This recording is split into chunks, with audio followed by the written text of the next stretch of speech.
Bonjour à toutes et à tous, j'espère que vous allez bien. Merci de nous avoir rejoints sur ce premier épisode du podcast Terre à Terre, donc des spectacles Terra. Notre but va être vraiment de chercher le réalisme de ce que c'est un projet comme les spectacles Terra. C'est pour ça le jeu de mots Terre à Terre. Donc aujourd'hui pour notre premier épisode, je vais vous faire une petite intro sur les spectacles Terra en général, pour ceux qui ne connaissent pas. Et ensuite, on pourra aller un peu plus dans le vif du sujet d'aujourd'hui, qui est l'histoire de Saint-Malo. Pour celles et ceux qui ne connaissent pas les spectacles Terra, ce sont des sons et lumières dans des lieux de patrimoine, tout ça avec du théâtre et avec un fond historique. Ouais, je sais, ça fait beaucoup d'informations d'un coup, mais je vous jure, c'est assez impressionnant. Donc nous allons dans des églises pour avoir vraiment cet écrin patrimonial et surtout, ce qui est intéressant, c'est que la particularité des spectacles de Damien Fontaine, c'est qu'il fait un mapping. Donc ce sont des vidéos et des lumières projetées sur les murs de l'enceinte, donc à l'intérieur, ici. Et ça crée vraiment un décor dématérialisé, une ambiance, une immersion dans le spectacle qui se joue sur scène, une scène créée pour vraiment les spectacles, donc montés dans l'église spécifiquement pour ça. Et à ça, on accompagne le tout de musique. Ce sont des spectacles aussi très vivants, il y a souvent de la danse. Le public peut être amené un peu à participer, mais faut surtout pas que je vous spoile trop. Il y a aussi cet aspect historique qui est très intéressant dans les spectacles Terra, c'est que dans chaque ville où un spectacle Terra se produit, on va essayer de vraiment s'ancrer dans l'histoire locale pour le texte, pour le spectacle. Donc là, récemment, on a terminé Terra Alsacia à Strasbourg. On avait déjà eu d'autres Terra Alsacia, donc à Colmar et à Mulhouse. Et à chaque fois, on s'est inspiré donc de l'histoire de l'Alsace de 1870 à 1945, mais en plus de petites anecdotes spécifiques aux villes concernées ou à l'église aussi dans laquelle on est, genre son année de construction, qui l'a construite, etc. Donc vraiment, les spectacles Terra, si vous deviez retenir des mots-clés, ce serait lumière, immersion et histoire. Et magie. Car pour cette saison, nous allons nous diriger vers Saint-Malo. Et à Saint-Malo, nous avons décidé de faire un alliage d'histoire et de magie. Je vais pas trop vous spoiler non plus. Mais donc le sujet d'aujourd'hui, ça va vraiment être de retracer un peu l'histoire de Saint-Malo dont nous allons parler dans le spectacle. Principalement une des figures qui va être très présente dans le spectacle. Donc je vous laisse découvrir ça. J'ai fait un texte, un récit un peu pour vous parler d'histoire. Donc j'espère que ça va vous plaire et je vous souhaite une bonne écoute. Terre à Terre, le podcast qui vous embarque dans les coulisses des spectacles Terra.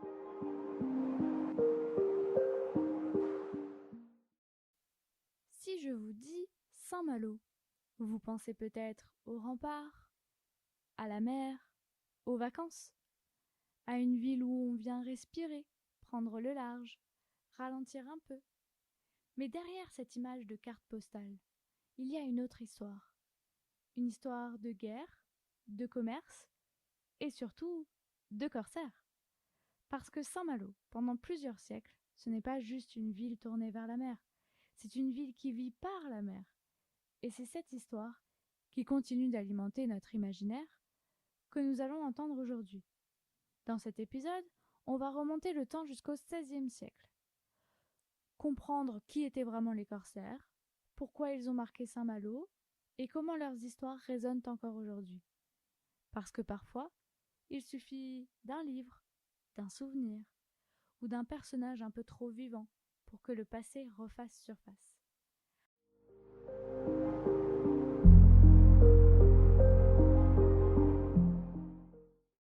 Pour comprendre les corsaires, il faut d'abord comprendre Saint-Malo, parce que ce n'est pas une ville comme les autres. Pendant longtemps, les Malouins se voient presque comme un peuple à part. Il y a même une devise qui résume très bien cet état d'esprit. Je cite : « Ni français, ni breton, Malouin suis ».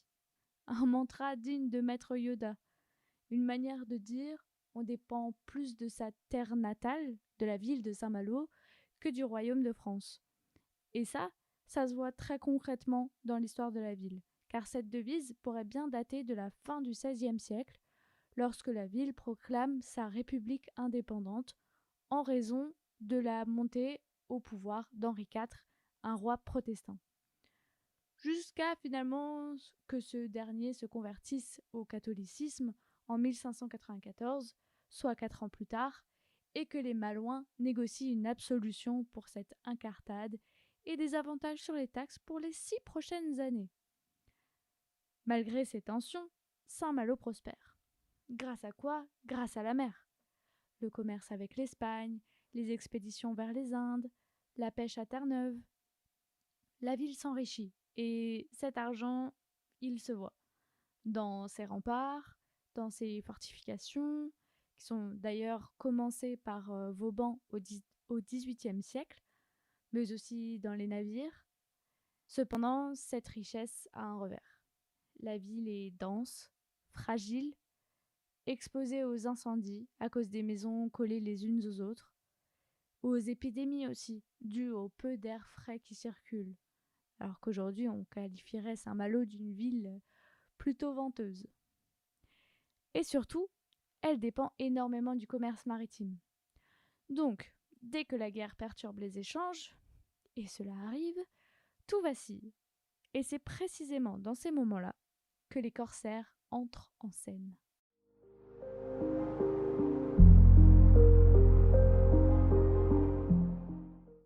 Alors, avant d'aller plus loin, il faut éclaircir un point essentiel.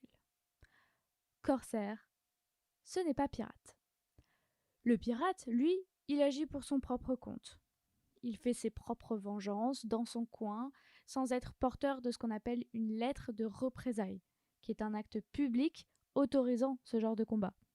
Il attaque, il vole, il disparaît. En bref, c'est un hors-la-loi.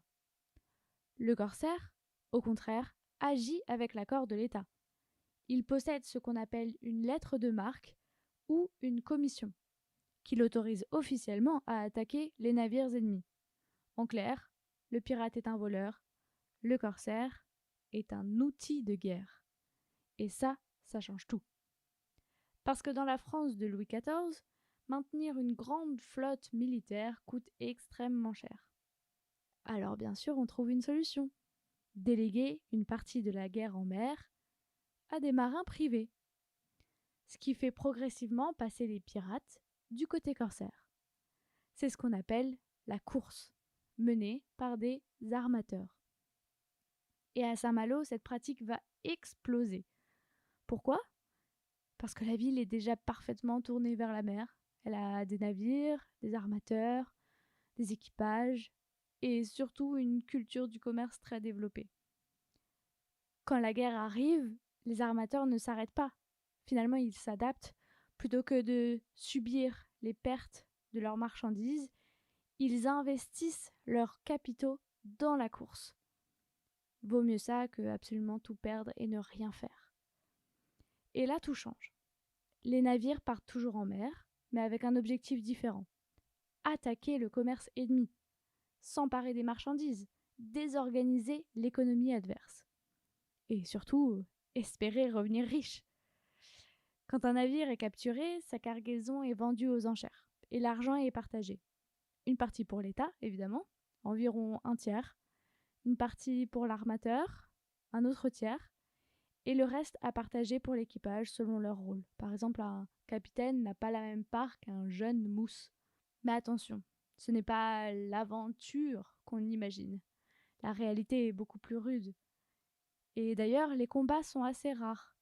Par contre, quand ils ont lieu, ils sont franchement violents. Les gains aussi sont incertains.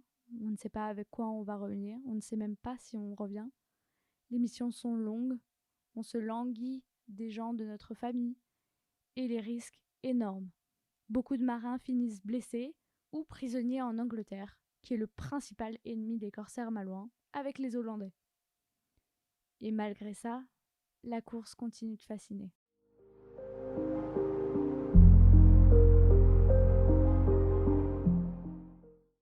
Quand on pense aux corsaires, on imagine souvent l'aventure. Attendez, je vous plante le décor. Le vent, les combats, les trésors. La réalité est un peu différente. Déjà, embarquer sur un corsaire, ce n'est pas une évidence. Comme on l'a dit, les gains sont incertains, le danger est constant et la prison anglaise est une issue fréquente. Résultat, c'est compliqué de recruter de l'équipage. Donc ils sont souvent très hétéroclites. On y trouve des marins expérimentés, bien sûr, mais peu. Les capitaines sont jeunes, ils ont en moyenne 30 ans. D'ailleurs, leur jeunesse n'est pas synonyme de jugement quant à la qualité de leur travail. Mais les plus jeunes sont les mousses et les volontaires qui ont entre 10 et 17 ans. Dans ce genre d'embarquement, il y a aussi des étrangers, même s'ils ne doivent pas excéder le tiers des hommes embarqués. Parfois même, on trouve des hommes déjà usés par la mer. D'où le mythe des jambes de bois et des borgnes. C'est vrai, on en trouvait effectivement. Et une fois en mer, tout ne se passe pas comme dans les récits. Comme je l'ai dit, il y a très peu de combats finalement. On estime qu'il y a un affrontement pour 30 ou 40 rencontres. Les autres rencontres sont donc avec des amis concrètement, plus des marchands, des rencontres inoffensives. On se combat seulement contre l'ennemi, ça paraît logique. On navigue sur des frégates, équipées de canons, et on se repère grâce aux astres, comme l'étoile polaire, qui n'est pas non plus seulement un mythe. Et lorsqu'on rencontre un navire ennemi, le but n'est pas de détruire. Le but, c'est de capturer. Quand un navire est pris, tout est très encadré. En fait, on va venir sur le bateau, sceller les marchandises pour qu'il n'y ait pas de pillage. On récupère les prisonniers et on ramène le tout à Saint-Malo. Donc une partie de l'équipage va venir sur le navire adverse et le ramener à Saint-Malo. Une fois ramené à Saint-Malo, là commence une toute autre étape, une étape administrative. Donc le butin est examiné, validé, puis enfin vendu. Et l'argent est partagé, comme on l'a vu. Même les veuves des marins morts au combat ont droit à une part. Donc oui, il y a bel et bien des trésors. Mais il y a surtout de l'attente. C'est très long comme procédure, parfois des mois, parfois un an. Les hommes enchaînent pendant ce temps les expéditions, pendant que les femmes gèrent les affaires sur place. Elles peuvent participer à la fabrication de voiles, ou encore être au cœur des transactions en tant qu'armatrice, lorsque le père de famille est absent ou décédé. La course, finalement, fascine parce qu'elle façonne des vies, dont on se souvient encore aujourd'hui, des personnes rentrées dans l'histoire de Saint-Malo, comme un certain René Duguay-Trouin.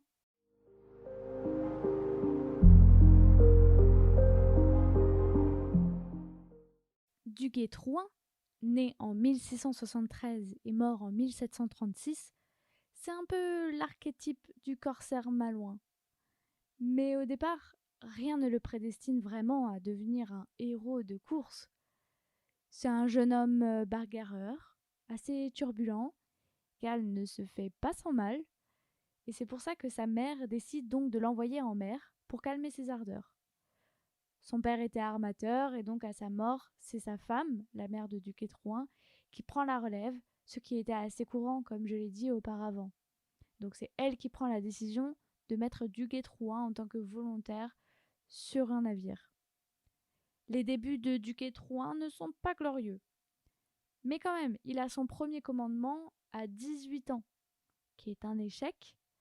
On lui confie le Danican, un navire de 14 canons et 98 hommes d'équipage, mais il se plaint que le navire n'est pas facile à manier. Il prend de mauvaises décisions, il rentre bredouille. Mais il apprend, et très vite, il progresse. Il enchaîne les prises, les succès, les missions, jusqu'à devenir l'un des corsaires les plus redoutés de son époque. Avant 1709, il aurait capturé à lui seul 300 navires marchands et plus de 20 vaisseaux de guerre, ce qui est assez énorme.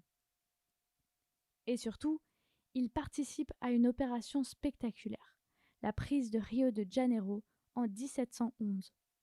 Un coup d'éclat où Duguay-Trouin réussit à prendre la ville de Rio et à faire payer une rançon qu'on estime à 4 millions de livres, dont une partie a coulé en mer sur le retour.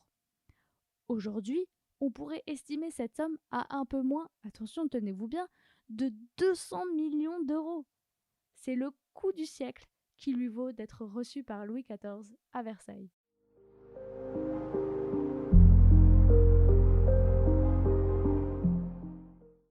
Et oui, quand on parle de Saint-Malo, on pense très vite aux corsaires. Mais la ville ne se résume pas à ça. Bien avant, pendant et même après la grande époque de la course, Saint-Malo est surtout une ville de commerce. Une ville ouverte sur le monde, vers l'Espagne d'abord, pour échanger des toiles contre des métaux précieux, puis vers les Indes, avec des expéditions de plus en plus ambitieuses, et bien sûr vers Terre-Neuve, pour la pêche à la morue et le troc pour des fourrures. Des activités essentielles. Chaque année, des centaines de navires prennent la mer, avec des milliers d'hommes à bord. Par exemple, en 1788, on compte 386 navires et plus de 10 000 hommes embarqués en tant que Terre-Neuva. Ils y vont pour pêcher la morue et faire du troc. Des étoffes, de la verrerie, puis des armes et de l'eau de vie, contre des fourrures d'animaux sauvages, comme des loups, des martres, mais surtout des castors. Les morues, les métaux et les fourrures ne sont pas les seules marchandises que Saint-Malo trafique. Parce que Saint-Malo participe, comme d'autres ports français, au commerce triangulaire, la traite négrière, à une échelle moindre que Nantes, qui effectue environ 42% des expéditions négrières en France au XVIIIe siècle, mais bien réelle. Pour Saint-Malo, on parle d'environ 6%. Avec le temps, cet équilibre économique va se fragiliser. Les guerres de succession, les blocus, les pertes de territoire, tout ça affaiblit progressivement la ville. La grande époque des corsaires s'essouffle, le commerce change et Saint-Malo doit se réinventer. Mais une chose reste, cette relation à la mer, cette capacité à s'adapter et cette histoire qui continue de traverser les générations.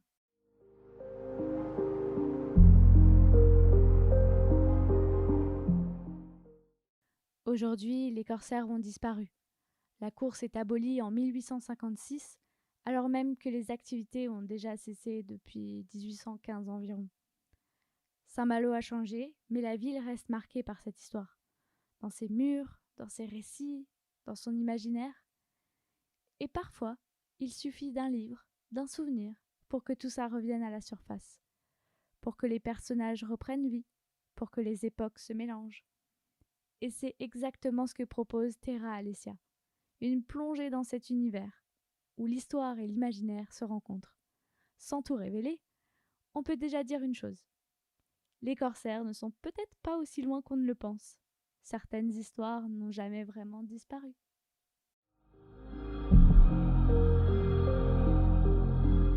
Pour celles et ceux que ça intéresse, je vous laisse les sources des recherches dans la description de l'épisode et je vous dis à la semaine prochaine. Merci pour votre écoute.